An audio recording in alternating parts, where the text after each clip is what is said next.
Рада приветствовать вас на своем канале. Сегодня у нас будет очень важная тема, но, к сожалению, она достаточно редко выносится на обсуждение и как-то обговаривается.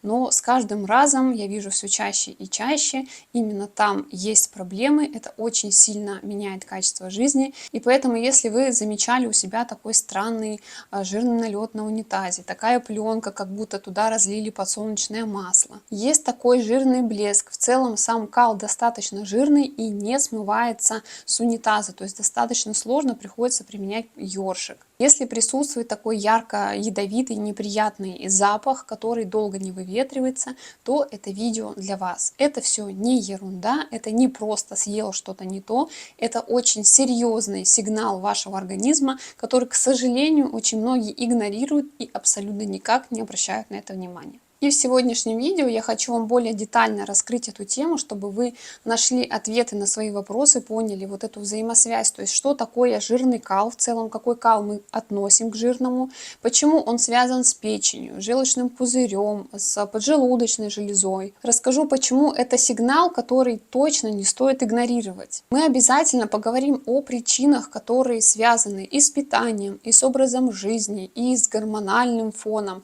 как это влияет. И самое главное, я поделюсь с вами сегодня, как это исправить и нормализовать. Меня зовут Анастасия, я семейный, интегративный и дипломированный нутрициолог, и мой подход ориентирован именно на индивидуальном восстановлении здоровья через питание, через образ жизни. На основе конкретно ваших результатов анализов, потому что я считаю, что только так можно найти первопричину, а не маскировать симптомы. Поэтому, если вы посмотрите это видео до конца, вы будете точно понимать, почему жирный стул влияет на тот момент, что вы не можете похудеть, на то, что у вас нет энергии и очень много симптомов конкретно от того, что жирный стул. Еще я поделюсь с вами списком анализов, которые необходимо сдать, если у вас есть жирный стул. Итак, давайте сначала разберемся, что такое жирный стул и откуда он берется. Жирный кал появляется тогда, когда организм недостаточно усваивает жиры, и они через кишечник выходят, собственно, в унитаз. Понять, что у вас именно жирный стул, можно по некоторым визуальным признакам. Во-первых, это стул с таким маслянистым блеском. Иногда есть такая жирная пленка, которая остается на унитазе даже после того, как вы смыли. Также стул может быть такого серого цвета и не смываться с унитаза. Ну и очень резкий зловонный запах. Это не болезнь, а очень яркий симптом, который показывает, что в вашем организме идет нарушение жирового обмена, и вы по какой-то причине не усваиваете качественно жиры, и вот они выходят наружу. Для того, чтобы понять, в чем дело, изначально нужно определиться, а как вообще-то должно быть в норме. Когда вы съедаете какие-то жиры, будь то это оливковое масло, или жирная рыба, или мясо с жирком, в любом случае эти жиры не должны просто пролетать по кишечнику. Они должны идти на благо нашего организма.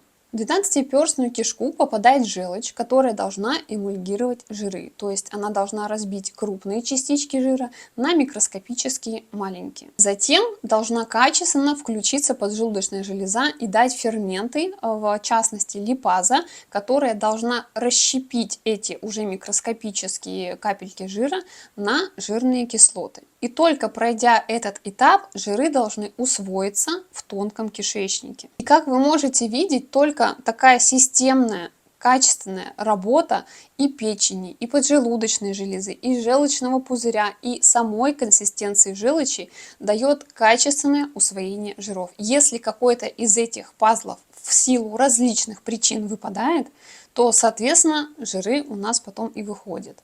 Давайте теперь пройдемся по основным причинам, откуда в целом-то берется этот жирный стул.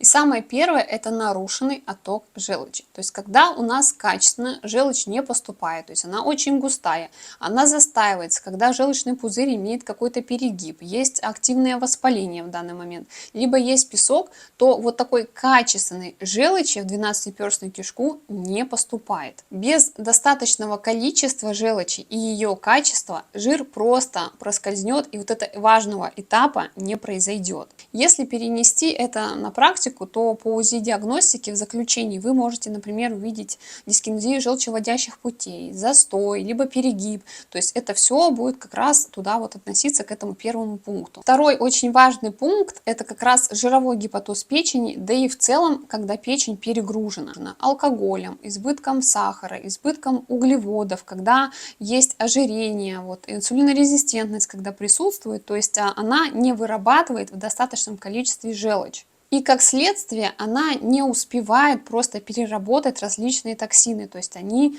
в изначальном виде и проходят. Это особо актуально для людей 40+, потому что с возрастом вот эта ферментативная активность, она снижается, то есть чисто физиологически. Поэтому мы всегда помним о том, что печень это не только фильтр, это еще важный центр обмена веществ. И если там вот такая идет просадка по жирам, то абсолютно все будет страдать. Следующий пункт – это недостаточность поджелудочной железы в силу абсолютно разных обстоятельств. Это может быть и генетика, это может быть то, что вы очень часто ели на бегу, ели хаотично, то есть какие-то хронические панкреатиты. Если у вас было много копченого, жареного, то есть вот это все будет приводить к тому, что фермент липаза будет выделяться некачественно. То есть вы помните, что именно липаза работает на усвоение и расщепление жиров до жирных кислот. И здесь вы можете видеть такой пенистый, зловонный кал, который сопровождается часто именно вздутием живота. То есть что-то поели, вздуло, и вот такой жирный стул очень резко случился, и вот он такой неоформленный. Следующая, четвертая причина – это нарушение микрофлоры в кишечнике, то есть синдром избыточного грибкового роста. Здесь, как вы помните, на третьем этапе у нас должно произойти всасывание в кишечнике, но этого не происходит, потому что под воздействием вот такого излишнего грибкового роста у нас повреждены ворсинки, которые должны способствовать тому, что у нас через стенку это все впитывается. Также само вот это наличие бактериального роста будет давать некое воспаление на слизистой кишечника, которое не будет качественно работать на усвоение. То есть, грубо говоря, у них совершенно другая задача, а здесь еще какая-то еда такая тяжелая поступает в виде жиров, и с ней еще как-то справиться надо. Поэтому кишечник не справляется, его, грубо говоря, просто вот так выдувает, это просто все проходит, потому что не усваивается. У таких людей очень часто, вот как такие маркеры, бывает такая усталость после еды, бульканье, вздутие, вот это такие вот как раз симптомы, которые вот подтверждают вот именно этот пункт. Пятая причина – это, конечно же, гормональный фон и возрастные изменения. Здесь не могу не отметить, что после 40-45 лет ферментативная поддержка и вот эти предменопауза и менопауза у женщин делают свое дело. У мужчин тоже есть изменения при таком абдоминальном вот ожирении, когда большой живот, нарушается чувствительность к инсулину, что тоже напрямую влияет вот на работу, на качественную слаженную печень. Ну и, соответственно, на переваривание жиров, то, что мы с вами выше проговорили. И здесь я еще хочу отметить такой шестой пункт. Достаточно часто я с ним встречаюсь. Это очень длительные, очень жесткие диеты. То есть организм на таких длительных голодовках, грубо говоря, просто забывает, как выделять качественно эту липазу, ну потому что смысла нет, то есть нету жиров, потому что особенно часто это какие-то легкие диеты, где жиры полностью игнорируются. И здесь возникает такая ситуация, но я сейчас очень так простым языком говорю, но поджелудочная железа, ну как бы такая говорит, ну а зачем мне выделять эту липазу, ну, если мне не на что это делать. И при длительном таком состоянии вот как раз и возникает такая ферментативная недостаточность, где липазы потом недостаточно, когда вы уже начинаете полноценно есть, и вот первое время жиры тоже не будут достаточно усваиваться, потому что вот этот пазл из поджелудочной, он просто подвыпал. Еще я здесь хочу отметить, что жирный стул – это не проблема в жирах, то есть мы не демонизируем жиры, обязательно нужно есть полезные жиры. Есть ситуации, когда вы можете есть эти полезные жиры, они даже есть в вашем рационе, но они просто не усваиваются. И вместо того, чтобы получать витамины А, Д, Е и К, это все жирорастворимые витамины, иметь огромный запас энергии, это просто все выходит. То есть здесь есть вот разные ситуации, кто-то их вообще исключает, да, от этого страдает, кто-то их наоборот ест достаточно в правильных пропорциях, но это все равно не усваивается. То есть здесь нужно туда в первопричину обращаться и с ней работать. И это не просто какой-то неприятный симптом, да, кто-то скажет, ну и что у меня такой стул, меня это вообще не волнует. Но через какое-то количество лет или уже сейчас вы можете видеть такие симптомы, как плохая кожа, волосы сыпятся, ногти плохо растут, то есть со зрением начинаются проблемы, то есть лишний вес с каждым годом он понемногу, но он все равно накапливается все больше и больше. Есть такой когнитивный спад, то есть становится сложнее думать, такой ясной мысли уже нету, то есть такая забывчивость есть, снижается либидо раньше времени у мужчин. То есть, казалось бы, очень часто говорят, это возраст, но на самом деле, если вовремя обратить внимание на сигнал в виде жирного стула, то этих последствий можно избежать. Я думаю, вы уже поняли такую мысль, что это не исправляется диетой, то есть здесь нужно работать глубинно. Сейчас я еще вам расскажу про симптомы, которые идут просто рука об руку со стеатарией, то есть, да, с жирным стулом, чтобы вы для себя уже поняли, что дело серьезное, что сейчас нужно что-то предпринимать. Во-первых, это вздутие после еды, то есть вот вы поели, особенно жирное, и у вас прям сразу надулся живот, вот он забурчал, заурчал. Если у вас есть тошнота и тяжесть именно справа в подреберье, если вы как только поели, вам хочется прилечь, отдохнуть, то есть такая усталость постоянная, потому что в норме, после того, как вы поели, вы должны чувствовать прилив энергии, но никак не наоборот. То есть здесь сразу вопросы к усвоению, да, изначально, что было в вашей тарелке, конечно, да, не перебрали вы с углеводами, какие-то были углеводы, но во второй момент, а как это у вас вообще переваривается. Следующий симптом, если вы просыпаетесь утром с явной горечью во рту, тоже обратите на это внимание. Если посмотреть на кожу, то это будет, конечно же, лишний вес, это будут различные покраснения, у кого-то это будет акне и такая вот жирность. Есть такое выражение, вот как блином намазали. Это тоже является симптомом. Все эти симптомы, это все одна история, это взаимосвязь печени, поджелудочной железы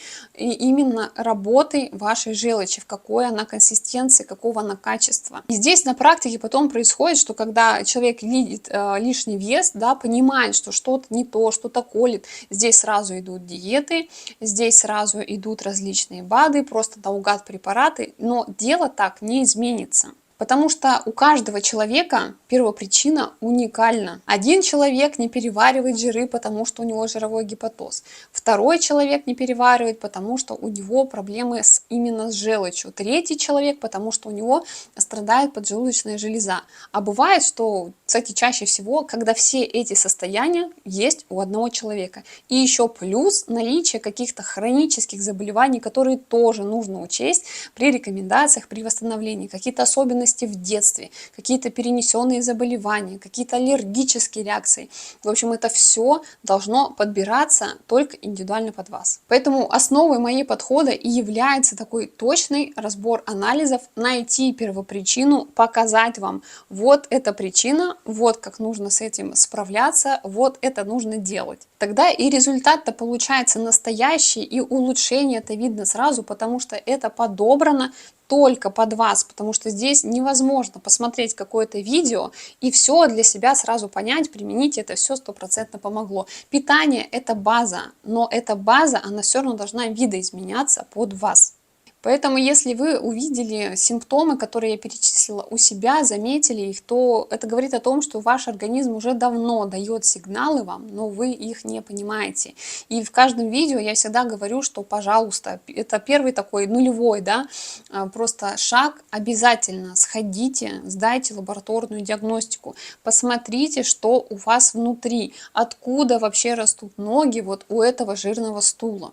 Не теряйте времени, не пробуйте препараты на глаз, потому что соседке помогло, потому что друг так посоветовал, потому что работает для одного, не обязательно будет работать для другого. В своем телеграм-канале я как раз очень часто делюсь такими списками, чек-листами именно анализов под конкретные состояния. Под жирный стул я уже тоже сделала, уже поделилась, поэтому по ссылке в описании сможете перейти, его забрать, то есть это абсолютно бесплатный мой телеграм-канал, и этот список вы можете просто взять с собой в лабораторию и вот будете точно знать, что вам сдавать. А если вы хотите действительно разобраться, восстановить свое здоровье, то есть не терять времени, то я всегда буду рада вам помочь на своей персональной консультации. Ссылка на запись тоже будет в описании. На основе ваших результатов анализов мы сможем точечно разобрать, где есть сбой, какие звенья не работают и как конкретно для вас восстановить всю эту систему. Ну и, конечно, я была бы не я, если бы не составила для вас конкретные шаги, которые вы можете применить уже сегодня и улучшить свое состояние. Вы должны понимать, что это не лечение, это подготовка к восстановлению, но уже, которая может сделать вашу симптоматику не такой яркой, уже вам помочь. То есть шаг номер 0, да, такой фундаментальный мы проговорили, это сдать анализы и посмотреть. Следующий шаг номер 1 – это теплая вода и движение с утра. Это очень простое правило, которое, я уверена, практически все знают, но мало кто делает. То есть теплую водичку с утра можно добавить лимончик, можно добавить лайм, если у вас нету там гастрита, какой-то яркой симптоматики по вашей слизистой, то вот, пожалуйста, таким образом вы сделаете еще лучше своему организму. Просто подвигались, просто понаклонялись, таким образом вы начнете сокращать мускулатуру желчного пузыря в том числе и других органов, то есть там мышечные, да, составляющие, и таким образом желчевыведение у вас будет просто более активным. И подготовит ваш организм к завтраку, к тому, что там будут качественные жиры.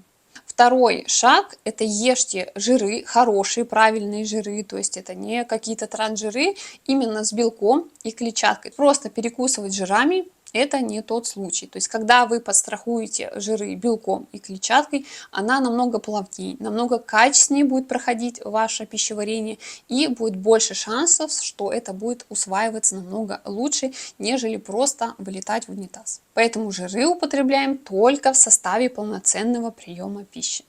Третий шаг очень важный. Оставляйте пространство между приемами пищи. Уберите различные хаотичные перекусы, которые абсолютно не нужны. Ваша желчь, то есть ее консистенция должна накопиться и быть качественной. То есть она должна подготовиться к вашему следующему приему пищи, где будут качественные жиры, чтобы на них воздействовать. Частые перекусы, они как бы мешают желчи собраться. То есть этого качества желчи, его нет. При том, что если у вас и удален желчный пузырь, вы тоже должны это состояние учитывать. Это абсолютно простые шаги, которые очень легко внедрить в свою повседневную жизнь. Но уже они дают хороший фундамент для дальнейших изменений пищеварения. Благодарю вас за просмотр этого видео. До встречи в следующих и будьте здоровы!